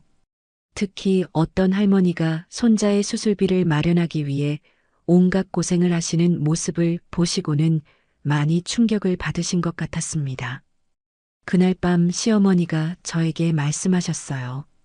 가은아, 내가 정말 무지했구나. 세상에는 이렇게 힘든 사람들이 많은데 나는 그걸 전혀 모르고 살았어. 그 말씀을 들으면서 저는 시어머니가 조금씩 변화하고 계시다는 걸 느꼈어요. 물론 아직은 시작 단계였지만 적어도 자신의 무지함을 인정하시는 것만으로도 큰 변화였습니다. 할머니는 이런 과정을 지켜보시면서 가끔 저에게 말씀하셨어요. 가은아, 복수는 상대를 망하게 하는 게 아니야. 상대가 진정으로 깨달을 수 있게 도와주는 거지. 그 말씀을 들으면서 저도 많은 걸 배웠어요. 그동안 시어머니에게 당했던 모든 일들이 억울하고 화가 났지만 할머니의 방식을 보면서 진정한 성숙함이 무엇인지 알게 되었습니다. 5년이라는 시간 동안 시어머니가 어떻게 변화하실지, 그리고 우리 가족이 어떻게 새로운 관계를 만들어갈지 궁금했어요. 하지만 이제는 희망이 보였습니다. 진정한 화해와 성장을 위한 긴 여행이 시작된 거였어요. 사람의 진짜 가치는 위기가 닥쳤을 때 비로소 드러나는 것 같았어요. 시어머니가 봉사를 시작한 지 6개월이 지났을 때 저는 정말 놀라운 변화를 목격할 수 있었습니다. 처음에는 의무감으로 시작하셨던 일이 점차 진심 어린 마음으로 바뀌어가고 있었거든요. 매일 아침 7시에 세빛 의료재단 산하 무료진료소에 나가셔서 밤 9시까지 환자 보호자들을 돌보는 일을 하셨어요. 말기 환자 가족들의 식사 준비, 병실 청소, 그리고 무엇보다 그분들의 마음을 위로해드리는 일까지 모든 걸 다 하셨습니다. 처음 한 달은 정말 힘들어 하셨어요. 평생 남의 시중을 받으며 살아오신 분이 이제는 아픈 사람들을 돌봐야 하는 입장이 되었으니까요. 손톱도 다 깨지고 허리도 아프고 발도 부어서 집에 오시면 쓰러질 것 같아 보이셨습니다. 하지만 2달째부터는 뭔가 달라지기 시작했어요. 환자 가족들이 시어머니를 찾기 시작한 거였습니다. 처음에는 어색해하던 분들이 시어머니에게 마음을 열고 이런저런 고민을 털어놓기 시작했어요. 특히 시어머니가 많이 변하신 걸 느낀 건 어느 날 7살 백혈병 환자 아이의 할머니를 만났을 때였어요. 그 할머니는 손자 치료비를 마련하기 위해 평생 모은 전 재산을 다 쓰셨는데도 부족해서 절망하고 계셨습니다. 시어머니는 그 이야기를 듣고 그 자리에서 눈물을 흘리셨어요. 그리고는 조용히 할머니 손을 잡고 말씀하셨습니다. 걱정하지 마세요. 제가 치료비를 도와드릴게요. 시어머니는 당신의 개인 재산으로 그 아이의 치료비를 지원해 주셨어요. 누가 시킨 것도 아니고 의무도 아니었는데 순전히 마음에서 우러나온 행동이었습니다. 그날 집에 돌아온 시어머니는 저에게 말씀하셨어요. 가은아, 내가 지금까지 얼마나 한심하게 살았는지 알겠어. 돈이나 지위만 중요하다고 생각했는데 정말 소중한 건 따로 있더구나. 그 말씀을 들으면서 저는 시어머니가 정말로 변하고 계시다는 걸 확신할 수 있었어요. 단순히 처벌을 받고 있는 게 아니라 진정으로 깨달음을 얻고 계신 거였습니다. 한편 저와 도연 씨의 관계도 많이 달라졌어요. 그동안 어머니 눈치를 보느라 저를 제대로 보호하지 못했던 도연 씨가 이제는 정말 든든한 남편이 되어주셨습니다. 도연 씨는 어머니의 봉사활동을 적극 지지하셨어요. 그리고 저에게도 진심으로 사과하셨습니다. 가은아, 그동안 내가 너를 지켜주지 못해서 정말 미안했어. 이제부터는 우리 둘이서 제대로 된 가정을 만들어 보자. 우리는 시어머니와 따로 살기로 했어요. 너무 가까이 있으면 서로에게 부담이 될 것 같아서 적당한 거리를 두고 각자의 삶을 살아가기로 한 거였습니다. 새로운 집에서의 생활은 정말 평화로웠어요. 더 이상 누군가의 눈치를 보지 않고 저희만의 방식으로 살아갈 수 있게 되었습니다. 도연 씨도 이전보다 훨씬 밝아지셨고 저 역시 마음의 평안을 찾을 수 있었어요. 할머니는 이런 변화들을 지켜보시면서 만족스러워 하셨어요. 새빛 의료재단의 명예이사장이 되신 후에도 여전히 시장에서 가게를 운영하고 계셨지만 이제는 재단 일로도 바쁘게 지내고 계셨습니다. 특히 할머니 이름을 딴 장학재단이 만들어져서 가난한 집안의 아이들이 의학 공부를 할 수 있도록 돕는 일을 하고 계셨어요. 할머니는 그런 일을 하실 때 정말 행복해 보이셨습니다. 어느 날 할머니가 저에게 말씀하셨어요. 가은아, 할머니가 30년 동안 숨어 살았던 건 후회하지 않아. 그 덕분에 너를 키울 수 있었고 진짜 중요한 게 뭔지 깨달을 수 있었거든. 하지만 내가 힘들어하는 걸 보고 나서야 비로소 행동할 용기를 낼 수 있었어. 너 덕분에 할머니도 새로운 인생을 시작하게 되었어. 할머니의 그 말씀을 들으면서 저는 정말 감사한 마음이 들었어요. 제가 힘들었던 시간들이 결국은 할머니께 새로운 기회를 드릴 수 있는 계기가 되었다니 모든 일에는 다 이유가 있는 것 같았습니다. 시어머니의 변화는 계속 이어졌어요. 봉사를 시작한 지 1년이 되었을 때는 완전히 다른 사람이 되어 계셨습니다. 예전처럼 남을 무시하거나 차별하는 모습은 전혀 찾아볼 수 없었어요. 오히려 도움이 필요한 사람들을 먼저 찾아서 도와주시고 자신보다 힘든 처지에 있는 분들을 위해서라면 뭐든지 하시려고 했습니다. 환자 가족들 사이에서는 천사 같은 분이라고 불릴 정도였어요. 그런 시어머니를 보면서 저는 할머니의 지혜로움을 다시 한번 느꼈어요. 단순히 벌을 주거나 복수를 한 게 아니라 진정한 깨달음을 얻을 수 있는 기회를 주신 거였습니다. 어느 날 시어머니가 저에게 편지를 보내셨어요. 그 편지에는 이런 내용이 적혀 있었습니다. 가은아, 그동안 내가 너에게 한 모든 일들을 용서해달라. 내가 얼마나 무지하고 어리석었는지 이제야 깨달았어.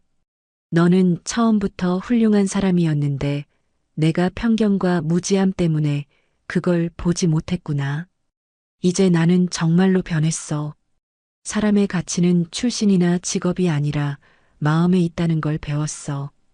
앞으로 남은 인생은 다른 사람들을 도우면서 살아가고 싶어. 그 편지를 읽으면서 저는 눈물이 났어요. 한때 저를 그렇게 무시하고 차별했던 분이 이렇게까지 변하실 수 있다니, 사람은 정말 변할 수 있는 존재구나 하는 생각이 들었습니다. 그 후로 저희 가족의 관계도 많이 개선되었어요. 시어머니는 여전히 봉사활동을 계속하고 계셨지만 가끔씩 저희와 만나서 식사를 하거나 대화를 나누기도 했습니다. 그런 자리에서 시어머니는 과거에 대해 진심으로 사과하시곤 했어요. 그리고 할머니께는 항상 깊은 존경심을 표하셨습니다. 도연 씨도 그런 어머니의 변화를 보면서 정말 기뻐했어요. 어머니가 이렇게 변하실 수 있다니 정말 다행이야. 할머님께서 단순히 벌을 주신 게 아니라 기회를 주신 거구나. 그렇게 시간이 흘러 시어머니가 봉사를 시작한 지 2년이 되었을 때 정말 특별한 일이 일어났어요. 시어머니가 도와주셨던 그 7살 백혈병 환자 아이가 완전히 회복되어서 퇴원하게 된 거였습니다. 그 아이의 할머니가 시어머니를 찾아와서 눈물을 흘리며 감사 인사를 드렸어요. 선생님 덕분에 우리 손자가 살았어요. 평생 잊지 못할 은혜입니다. 그 모습을 보는 시어머니의 얼굴에는 지금까지 본 적 없는 깊은 기쁨이 표현되어 있었어요. 아마 평생 처음 느껴보는 진정한 보람이었을 거예요.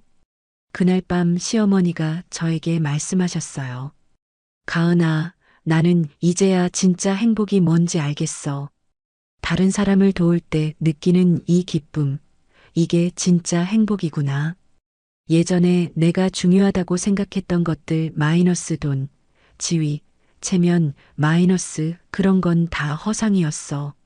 정말 소중한 건 사람과 사람 사이의 마음이었어. 그 말씀을 들으면서 저는 정말 많은 생각이 들었어요. 결혼 초기에 겪었던 모든 어려움들이 결국은 이런 깨달음으로 이어졌다니 인생은 정말 신기한 것 같았습니다. 할머니는 이 모든 과정을 지켜보시면서 흐뭇해 하셨어요. 어느 날 저에게 이런 말씀을 하셨습니다. 가은아, 복수라는 건 상대방을 망하게 하는 게 아니야. 상대방이 더 나은 사람이 될 수 있도록 도와주는 거지. 그래야 진짜 승리하는 거야. 할머니의 그 말씀이 정말 깊이 와닿았어요. 지금까지의 모든 일들을 되돌아보니 할머니는 처음부터 이런 결과를 예상하고 계셨던 것 같았습니다. 이제 저희 가족은 모두 각자의 자리에서 행복하게 살고 있어요. 시어머니는 계속해서 봉사활동을 하면서 진정한 보람을 느끼고 계시고 도연 씨와 저는 서로를 존중하고 사랑하는 부부가 되었습니다. 할머니는 새빛의료재단에서 더 많은 사람들을 도우는 일을 하고 계시고 시장 가게도 여전히 운영하고 계세요. 할머니 말씀으로는 시장이 당신의 뿌리라서 절대 포기할 수 없다고 하셨어요. 그리고 무엇보다 저는 임신 소식을 가족들에게 알릴 수 있게 되었어요. 새로운 생명이 저희 가족에게 찾아온 거였습니다. 그 소식을 듣고 시어머니가 정말 기뻐하셨어요. 하지만 예전처럼 이래라 저래라 간섭하지는 않으셨습니다. 대신 필요한 것이 있으면 언제든 도와주겠다고 하지만 저희가 원하는 방식대로 키우라고 하셨어요. 할머니도 증조할머니가 된다는 소식에 정말 행복해 하셨어요. 가은아, 이 아이는 정말 복받은 아이가 될 거야. 진짜 사랑이 뭔지 아는 사람들 사이에서 자라날 테니까. 그렇게 저희 가족의 새로운 이야기가 시작되었어요. 처음에는 힘들고 어려웠지만 결국 모든 사람이 더 나은 사람으로 성장할 수 있는 기회가 되었습니다. 지금 돌이켜보니 그 모든 일들이 저에게는 큰 선물이었던 것 같아요. 사람의 진정한 가치가 무엇인지, 진짜 행복이 어디에 있는지 깨달을 수 있었거든요. 그리고 무엇보다 할머니의 위대함을 다시 한번 확인할 수 있었어요. 30년 동안 숨어 지내시면서도 결코 굽히지 않으셨던 당신의 신념 그리고 손녀를 위해서라면 무엇이든 하시려는 사랑, 마지막으로 원수까지도 더 나은 사람으로 만들어주시는 지혜로움까지. 오늘도 할머니는 시장에서 가게를 하고 계세요. 하지만 이제는 그냥 시장 상인이 아니라 수많은 사람들의 인생을 바꿔놓은 위대한 분으로 기억될 거예요. 그리고 저는 이 모든 이야기를 제 아이에게 들려줄 거예요. 사람을 판단할 때는 겉모습이 아니라 마음을 봐야 한다는 것. 진정한 힘은 다른 사람을 변화시킬 수 있는 사랑에서 나온다는 것을 말이에요. 세상은 여전히 불완전하고 사람들은 여전히 편견과 차별을 가지고 있어요. 하지만 할머니 같은 분들이 계시는 한 이 세상은 조금씩 더 나아질 거라고 믿습니다. 그런 희망을 품고 저는 오늘도 행복한 하루를 보내고 있어요.